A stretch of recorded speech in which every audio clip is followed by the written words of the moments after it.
IT સેન્ટરનો એક વિદ્યાર્થી છે અને એને 1 મહિના પહેલાં આઈટી સેન્ટર જોઈન કર્યું હતું અને એનો મને સામેથી ફોન આવ્યો હતો કે મેમ મારે આવું કમ્પ્યુટર શીખવું છે, અકાઉન્ટનો કોર્સ કરવો છે. તો મેં બસ એને ફોન પર વાત કરી, પછી એને એડ્રેસ લઈ લીધું.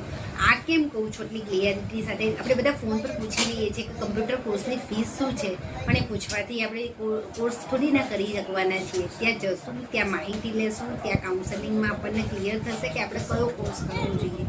અને એના પછી આપણું રજિસ્ટ્રેશન થતું હોય ને, આઈટી સેન્ટરની પ્રોસેસ છે કે તમને માહિતી લેવા માટે આવો છો તો આઈટી સેન્ટરમાં તમને પ્રોપર પહેલાં ગાઈડ કરશે કે આ ટાઈપના કોર્સીસ છે, તમને જે સુટેબલ છે ને, તમારા માટે જે સારો છે એ કોર્સ સજેસ્ટ કરવામાં આવશે અને શીખ્યા પછી તમને અહીંયાથી જોબ મળી જતી હોય. તો આ વિદ્યાર્થીનું બી બીકોમ ક્લિયર જ હતું અને એને અહીંયા આઈટી સેન્ટરમાં કોર્સ કર્યો. ડીસાથી થોડું 30 કિલોમીટર આજુબાજુ દૂરનું ગામ છે. તો વિદ્યાર્થી અપડાઉન કરતો હતો. એની એક જ શરત હતી કે મારો કોર્સ મારા ફૂલ ટાઈમ બેસીને ક્લિયર કરવો છે. તો અહીંયાથી એવી ફેસિલિટી મળી ગઈ અને એને 1 મહિનાની અંદર કોર્સ પૂરો કરી લીધો હતો.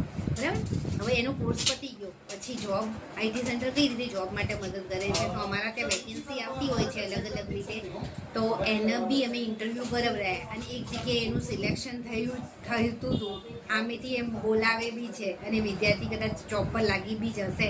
કઈ રીતે સિલેક્શન થયું? તો અહીંયાથી એને કહેવામાં આવ્યું હતું કે અહીંયા તું ઇન્ટરવ્યૂ માટે જા. જો ઇન્ટરવ્યૂ માટે ગયો, ત્યાં આગળ બધી વાતથી સામેવાળા વ્યક્તિ પહેલાં જ ઇન્ટરવ્યૂમાં એનું સિલેક્શન થઈ ગયું અને વિદ્યાર્થીને જોબ માટે બોલાવી બી દીધો. અને વિદ્યાર્થી શું કહે છે, મારે એનું ડિસિઝન કીધું કે મને આ રીતની ફેસિલિટી મળશે તો હું રહીશ. તો સામેવાળા જે ઇન્ટરવ્યુઅર છે એ બી તૈયાર થઈ ગયો. તો સ્કિલ જો તમારા બાજુમાં સારી હશે ને, તમને કમ્પ્યુટરનું જો સારું નોલેજ હશે, તમારી કમ્યુનિકેશન સ્કિલ સારી હશે, તો તમને જોબ મળી જતી હોય છે. તો આવા ઘણા બધા કમ્પ્યુટરના કોર્સ છે આપણા સેન્ટરમાં ચાલે છે.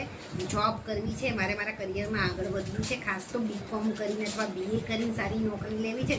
બધા એમ જ કહેતા હોય કે બીએ બીકોમ પછી શું કંઈ જોબ મળતી નહીં હોતી, અને એવું હોતું નથી. જો તમારા બાજુમાં કમ્પ્યુટરની સારી સ્કિલ હોય, કમ્યુનિકેશન સ્કિલ સારી હોય, તો તમને જોબ મળી જતી હોય છે. તો ડીસા અને પાલનપુર બંને જગ્યાએ અમારા કોર્સ અવેલેબલ છે. તમે અમારો સંપર્ક કરી શકો છો. Thank you.